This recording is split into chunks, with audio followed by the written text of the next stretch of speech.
दोस्तों, आर्कियोलॉजिस्ट की जॉब एक ऐसी जॉब है जिसमें उन्हें लगातार काम करते रहना पड़ता है और कई बार उन्हें ऐसी जगहों से या चीजों से रूबरू होना पड़ता है जो बहुत ही डरावनी और परेशान कर देने वाली होती है। फिर चाहे वो अफ्रीका में मिली ओल्डेस्ट ह्यूमन बरियल हो या फिर ट्रॉफी स्कल्स हो या फिर प्राचीन मनुष्य द्वारा छोड़े गए डरावने अवशेष, हर डरावनी खोज ने आर्कियोलॉजिस्ट को आश्चर्यचकित करके रखा है। तो चलिए जानते हैं ऐसी ही कुछ डरावनी खोजों के बारे में। आइए शुरू करते हैं इस वीडियो को। Number 10, the Trunyan cemetery. दोस्तों, ट्रोनियन के ट्रेडिशनल बेलिनीज विलेज में आर्कियोलॉजिस्ट को एक ऐसी सेमेट्री मिली है जो आम सेमेट्री से बिल्कुल अलग थी और जिसे देखकर ऐसा लगता है जैसे ये वर्ल्ड की सबसे खतरनाक जगहों में से एक है। दरअसल यहाँ कुछ ऐसी बॉडीज मिली जिसे ना तो जलाया गया, ना ही दफनाया गया और ना ही उन्हें मम्मीफाई किया गया, बल्कि इन डेड बॉडीज को केग्स में ओपन छोड़ दिया गया। वैसे दोस्तों, अजीब बात तो ये है कि यहाँ 11 बैम्बू केजेस मिले हैं और जब यहाँ कोई मर जाता था तो उसकी बॉडी को व्हाइट क्लॉथ में रैप करके एक केज में रख दिया जाता था और जब ये केजेस डेड बॉडी से भर जाते थे तो इन डेड बॉडीज को अन्य एंशिएंट कॉर्प्सेस के ढेर की तरह रख दिया जाता था। और इसके अलावा एक रिचुअल और किया जाता था जिसमें जब बॉडी से फ्लैश और फैट निकल जाता था और केवल व्हाइट बोन्स बचती थी, तब स्केलेटन के स्कल को मॉन्स्ट्रस टैरू मैनियन ट्री की तरह सजाया जाता था जो देखने में बहुत डरावना हुआ करता था। Number 9, crush bye Napoleon. Napoleon Bonaparte को तो आप जानते ही होंगे, लेकिन क्या आपको पता है कि उससे युद्ध करने के बाद सैनिकों का क्या होता था? दरअसल 2017 में आर्कियोलॉजिस्ट ने एक ग्रेव को खोदा जिसमें उन्हें नेपोलियन से हारे हुए सोल्जर्स की बॉडीज मिली।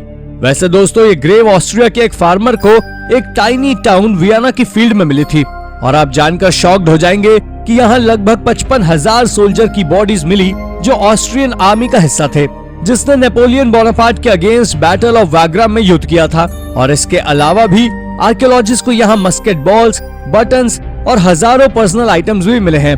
वैसे दोस्तों, आपको ये जानकर हैरानी होगी कि युद्ध में लड़ने वाले ये सोल्जर्स बहुत ही अनफिट और अनहेल्दी थे और एक्सपर्ट्स ने लगभग 50 स्केलेटन्स पर रिसर्च करके पाया कि ये सोल्जर्स स्कर्वी रोग से ग्रसित थे जो विटामिन सी डेफिशिएंसी के कारण होता है और कुछ सोल्जर्स को निमोनिया इन्फेक्शन भी था।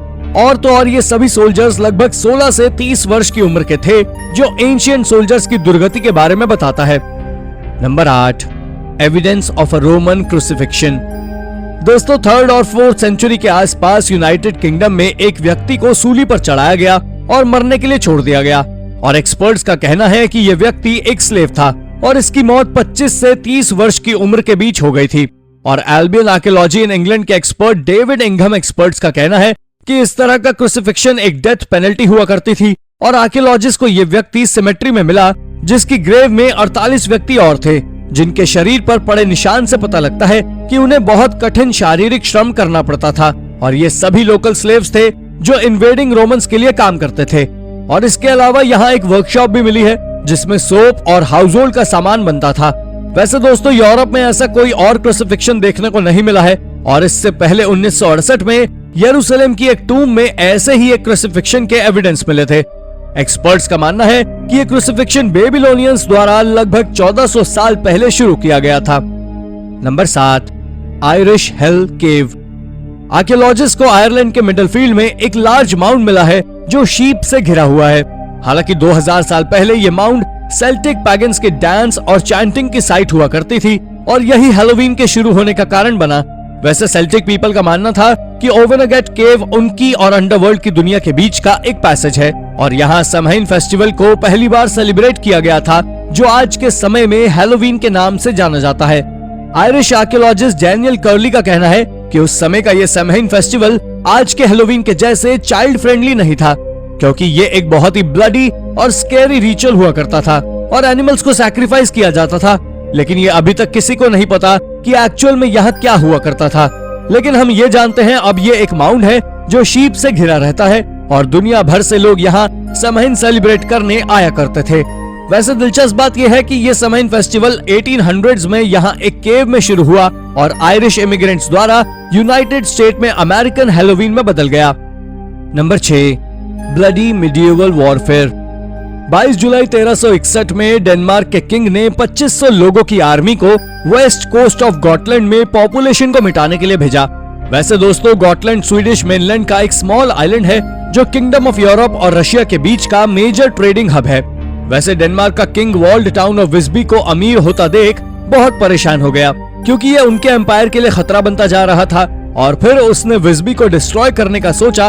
हालांकि विस्बी के 1800 सैनिकों ने भी डेनमार्क के किंग वेल्डेमर फोर्थ के अगेंस्ट फाइट करने को रेडी हो गए, लेकिन किंग ने पूरी तरह से आबादी का सफाया कर दिया और ये बैटल यूरोपियन हिस्ट्री का ब्लडीएस्ट बैटल बन गया और बैटल में मरे सैनिकों को ग्रेव में रख दिया गया। और 700 साल बाद अब ये ग्रेव खोजी गई, जिसमें लगभग 4 बड़ी पिट्स पूरी तरह मिडिवल बोन से भरी निकली, जिसमें 1185 ह्यूमन स्केलेटन्स को अभी तक बाहर निकाला जा चुका है और इन सभी के ऊपर स्वॉर्ड और एक्सिस से लगने वाले घाव के निशान हैं, जो बहुत ही डरावने हैं। इसके अलावा यहाँ खंजर और छुरा लगी बॉडीज भी मिली हैं, जिन्हें देखकर आपकी रूह कांप जाएगी। नंबर 5, अलेप्पो ट्रिपा केव। ग्रीस की अलेप्पो ट्रिपा केव में आर्कियोलॉजिस्ट ने बहुत ही अमेजिंग डिस्कवरीज की हैं, फिर चाहे स्टोन एज का विलेज हो या स्मॉल लेक। दरअसल यहाँ 7000 साल पुराने बरियल्स मिले हैं और इसके साथ ही एम्फी थिएटर जितने लार्ज हिडन चैम्बर भी मिले हैं, जो हजारों साल पहले स्पूकी रिचुअल्स के लिए यूज किए जाते थे। और हो सकता है ये कोई मिथ हो।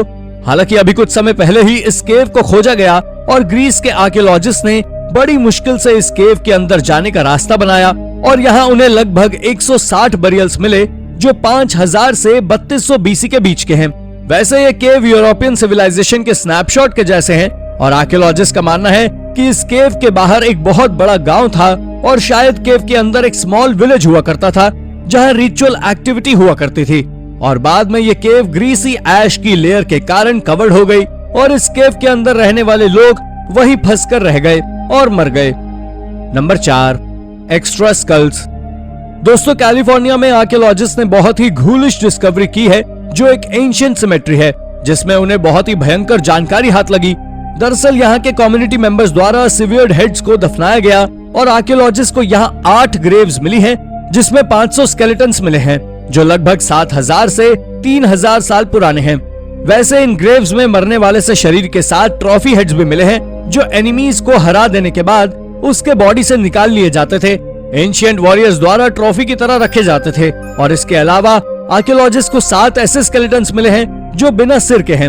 वैसे यूनिवर्सिटी ऑफ कैलिफोर्निया के डॉक्टर यल्मर यर्किन्स का मानना है कि हो सकता है ये स्कल्स डिफरेंट ओरिजिन्स के हों और किसी ट्रॉफी की तरह यूज नहीं किए जाते हों, बल्कि ये दफनाए जाने वाले व्यक्ति की माँ के स्कल्स हों और ये सोसाइटी का एक पावरफुल सिंबल हो। हालांकि अभी तक ऐसा कोई पुख्ता सबूत नहीं मिला जो ये बता सके कि इन ट्रॉफी हेड्स के पीछे क्या रहस्य छुपा है। Number 3, bronze age tomb. दोस्तों आपको जानकर हैरानी होगी कि रोमानियन हिस्टोरियंस ने 3000 से 1600 बीसी के बीच के ब्रॉन्ज एज के टूम्ब की एक सीरीज खोजी है, जो पूरी तरह बॉडी से भरी हुई है और इन टूम्ब में से 9 टूम्ब परफेक्टली प्रिजर्व्ड हैं और रिसर्चर्स को इन क्रीपी और मिस्टीरियस टूम्ब्स के अंदर ब्रॉन्ज ज्वेलरी के टुकड़े और ब्रेसलेट्स और नेकलेसेस मिले हैं। इसके अलावा यहाँ सेरेमिक वेसल्स भी मिले हैं जो ब्रॉन्ज एज के हैं। दिलचस्प बात तो यह है कि यहाँ मिले लोगों के बरियल से पता चलता है कि थ्रेशियंस ईस्ट सिविलाइजेशन से कल्चरली इन्फ्लुएंस थी और यह डिस्कवरी रोमानिया के लिए बहुत ही इंपॉर्टेंट डिस्कवरीज में से एक है। वैसे दोस्तों ये जान पाना बहुत मुश्किल है कि आखिर एंशिएंट पीपल यहाँ क्या कर रहे थे, लेकिन आर्कियोलॉजिस्ट इसके पीछे के रहस्य को सुलझाने में लगे हुए हैं। नंबर 2, एंशिएंट केव रिमेन्स। स्पेन में यूनिवर्सिटी ऑफ बार्सिलोना के साथ काम करते वक्त आर्कियोलॉजिस्ट ने बहुत ही दुर्लभ नियोलिथिक डेथ रिचुअल की खोज की, जिसमें 4 लोगों को एक केव के अंदर छुपा दिया गया था, जिनमें एक एडल्ट, एक टीनेजर और 2 बच्चे शामिल हैं, जिनकी उम्र 3 वर्ष और 6 वर्ष है और ये सभी लगभग 6400 साल पहले के हैं। लेकिन इन सब में स्केरी बात यह है कि ये चारों फीटल पोजीशन में मिले हैं और इन्हें एक रोप से बांधा गया था और श्रड से लपेटा गया था। और दोस्तों इस एक्सकवेशन के हेड मैनुअल इडो के अनुसार ये चारों उस पोजीशन में रखे गए थे जैसे वो पहली बार दुनिया में आए थे। इसके अलावा आर्कियोलॉजिस्ट को इनकी हड्डियों में से काफ और गोट्स की फ्रैगमेंट्स आ रही थी और चौंकाने वाली बात तो ये है कि एडल्ट के हाथ से एक पेंडेंट मिला है जो बोन से बना हुआ था और इनकी डेड बॉडीज के पास बॉन फायर भी मिला है। और आर्कियोलॉजिस्ट का मानना है कि शायद ये डेड फैमिलीज के मेंबर्स को डिस्पोज करने का कोई पॉपुलर तरीका है। Number 1, the oldest human burial. क्या आपको पता है कि अफ्रीका में अब तक की सबसे पुरानी ह्यूमन बरियल साइट मिली है, जिसमें एक बच्चे का स्केलेटन मौजूद था जो लगभग 80,000 साल पुराना है और मरते समय यह बच्चा सिर्फ 3 साल का था। और सबसे ज्यादा दुखद और डरावनी बात तो यह है कि उस बच्चे के लेग्स को चेस्ट के अगेंस्ट बहुत कसकर बांधा गया था और शर्ट से पूरी तरह लपेटा गया था और फिर उसे सॉइल से कवर करके दफना दिया गया। वैसे ये ओल्डेस्ट ह्यूमन बरियल केन्या के पैंगा या सईडी केव में हो रहे एक्सकेवेशन के दौरान मिली थी और ये अफ्रीका की अब तक की सबसे अमेजिंग डिस्कवरीज में से एक है। ह्यूमन एवोल्यूशन के प्रोफेसर माइकल पेट्रोग्लिया ने इसे स्पेक्टेकुलर नाम दिया है और कंफर्म किया है कि यह अफ्रीका की ओल्डेस्ट ह्यूमन बरियल है। तो दोस्तों, ये थी हमारी एक और इंटरेस्टिंग वीडियो। अगर आपको ये वीडियो पसंद आई हो तो इसे लाइक करें और हाँ, जाते जाते चैनल को सब्सक्राइब भी जरूर कर दीजिएगा। धन्यवाद।